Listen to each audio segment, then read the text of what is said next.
Good evening. We are here this evening with Peter Kunstadt.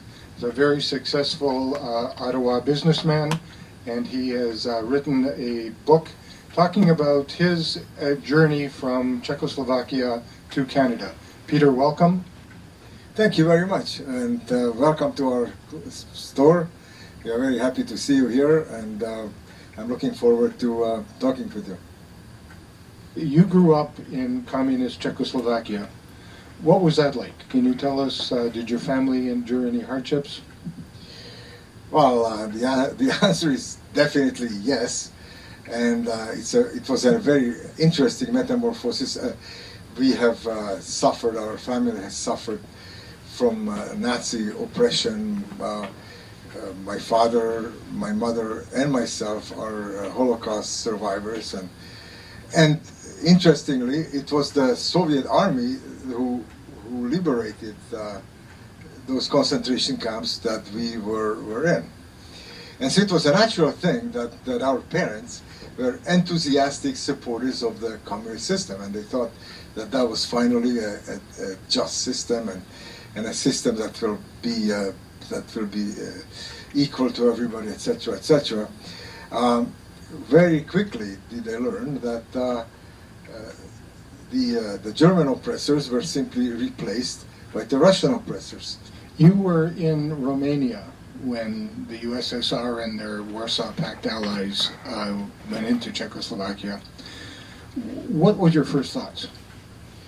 that was how the book starts. That was actually the most exciting and interesting and confusing time of our life, for sure.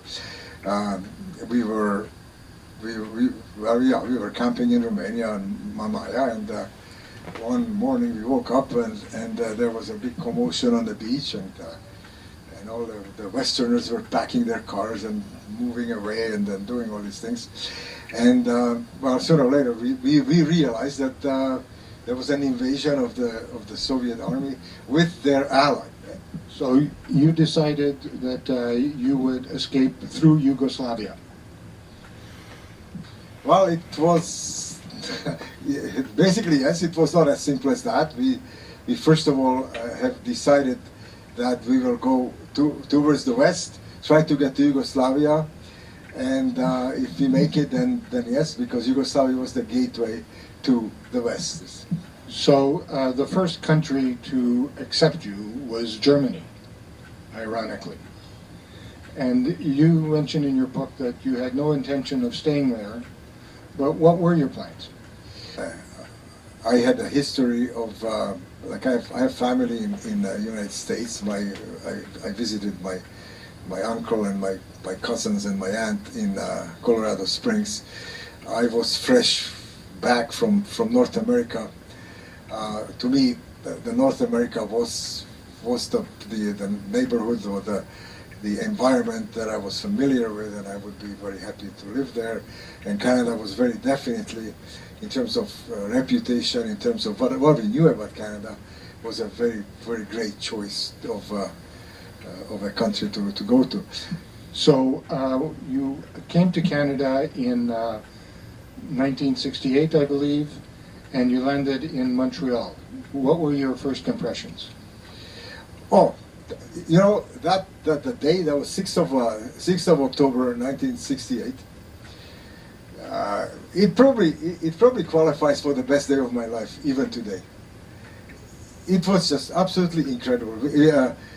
Susan, my fiancée at the time, my wife now, there was one person in Canada that we knew, or that we kind of were familiar with, and that was her uncle, Leslie in Montreal. He's not actually uncle, he's her father's cousin. And so he wrote us a letter and said that he will take care of us and don't worry, and once you come to Canada you'll be our children, and like very reassuring words. But the point is that you land in Canada and you meet the immigration officers.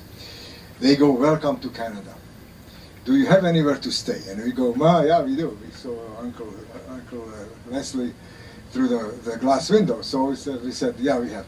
"Do you have any money?" We said, "No, we don't have any money." That was a natural answer. We had a few bucks, but and they said, "Okay, so here is $37 each. And he kind of said, what?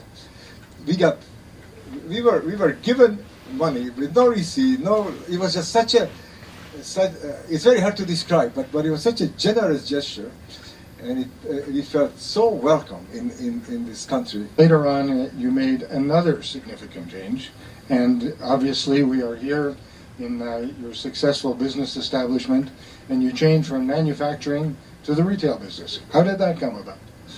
Well, all right, we have to skip a generation here.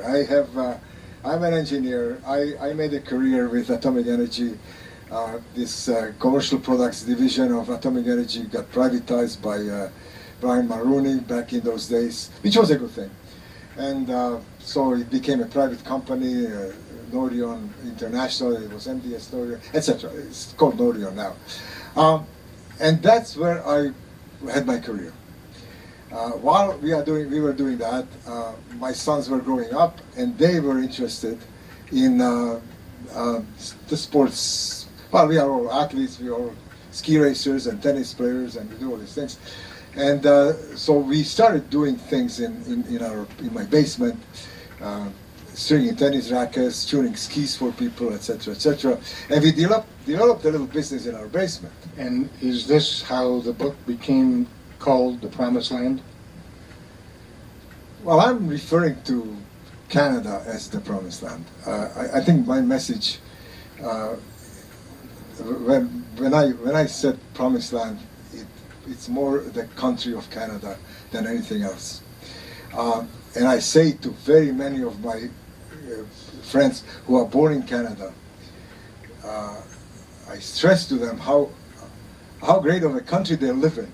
And a lot of people who are born here take it for granted. This is the best country on the planet. And when you were born here, you don't know anything else, so you kind of take it for granted. But this is a great country. And so in my perception, the Promised Land is Canada. Peter, thank you very much. It's a fascinating story. It was my pleasure. Thank you very much.